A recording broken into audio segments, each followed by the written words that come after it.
Hey you guys, Amelia here. Thank you so much for watching today.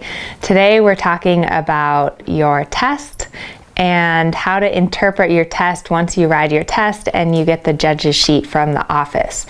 So what most people do, and definitely I used to do this, is just look at the score and either be happy or sad with my score and never look back twice. But if you really read the test and analyze what the judge has to say, you can learn a lot.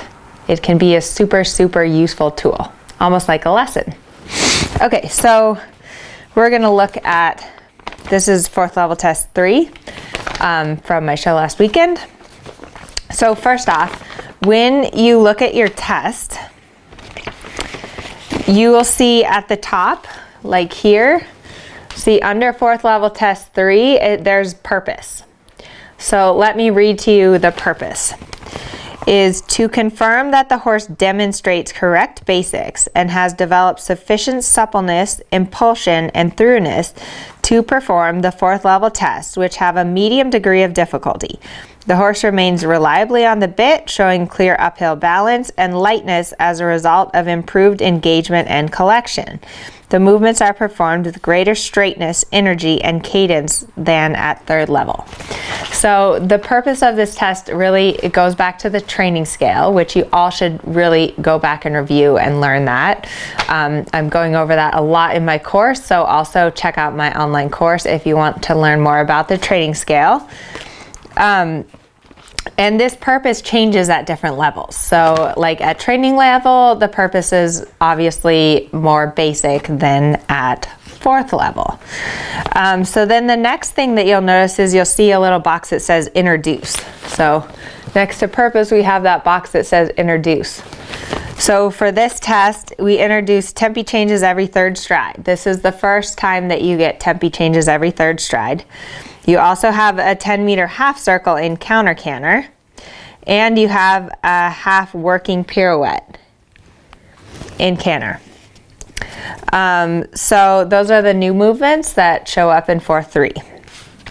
So then once you've kind of reviewed this, you go through the test, and you'll notice that after each movement, so the first one, A, enter, X, halt, salute. So you'll see the test and then the directive. So I want you guys to look at that little box there where it says directives.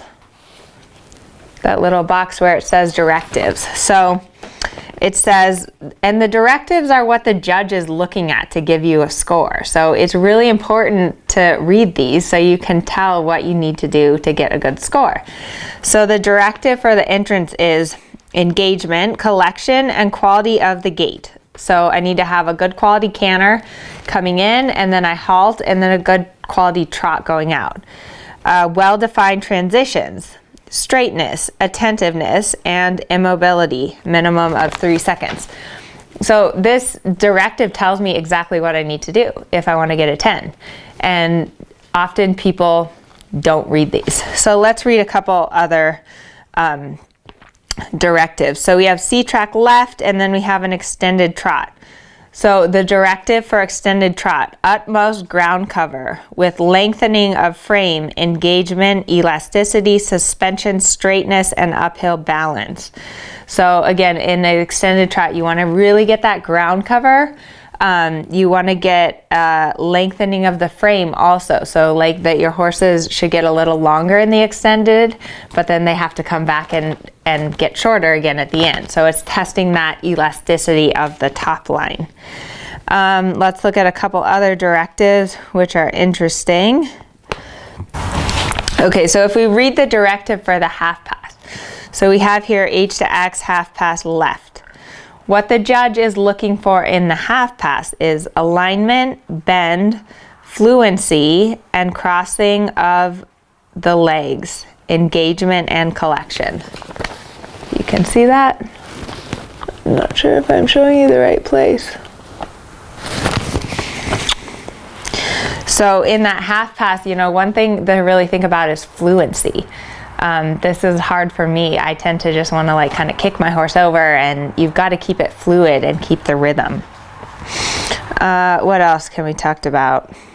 So let's talk about the half pirouette. So in fourth level, you go on the diagonal, you have a half pirouette, or it's a working half pirouette, and then you come back, and before you get to the corner, you ride your flying change. So F to X, on the diagonal, develop very collected canter. Before X, working half pirouette left, approximately 3 meters in diameter. Proceed collected canter. Before F, flying change of lead. So this whole thing, the pirouette and the flying change, is 1 score. So what is the judge looking for? We have to look at the directives to see what the judge is looking for. So size, they just told us they want it to be 3 meters to get a 10. They're also looking for bend and balance of the working pirouette, so that the horse is bending and that they stay balanced, that they don't just fall onto the inside shoulder. And then we have straightness, regularity, engagement, and collection of the canter. Clear, balanced, fluent, straight flying change. So there's a lot of things you have to get right to get a good score in this movement. And it's a coefficient.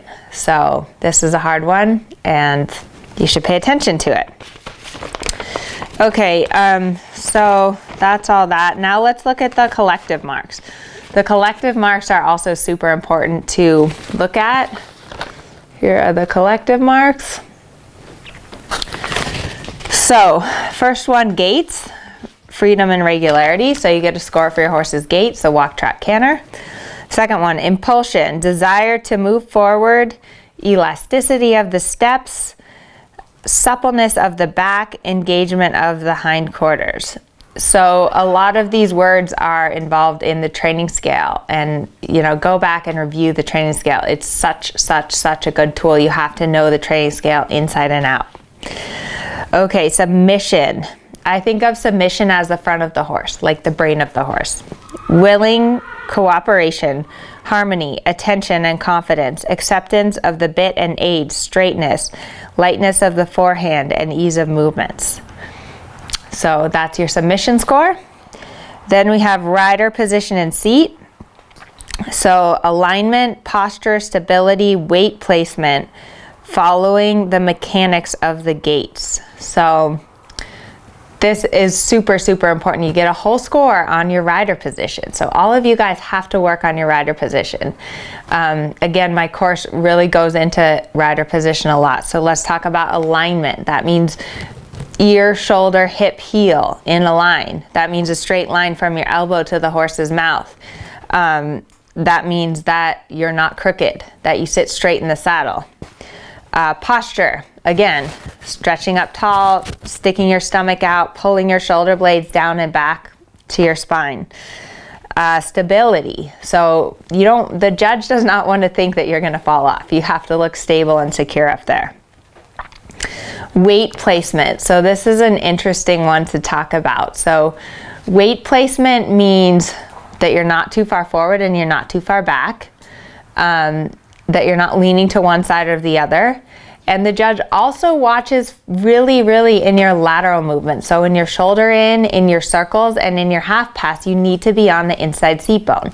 If you get off to the outside seat bone, the judge is not going to be happy, and you're going to lose mark in your rider score. And why is this? Because if you're off on the outside seat bone in a half pass or a circle, you're making the job harder for your horse. And the judge does not want to see that. It's not fair to your horse, so you've got to stay on the inside seat bone. Following mechanics of the gaits. So this is your seat. Like, you have to be following your horse. You can't be bouncing all around. You have to be in harmony with your horse's movement. And then you also get a score for the rider's correct and effective use of the aids. So clarity, subtlety, independence, and the accuracy of the test. So obviously it's really important to think about your rider position and your presentation. This is a performance. When you go to a show, it's a performance. So it's not just about getting the movements done, it's about doing them correctly.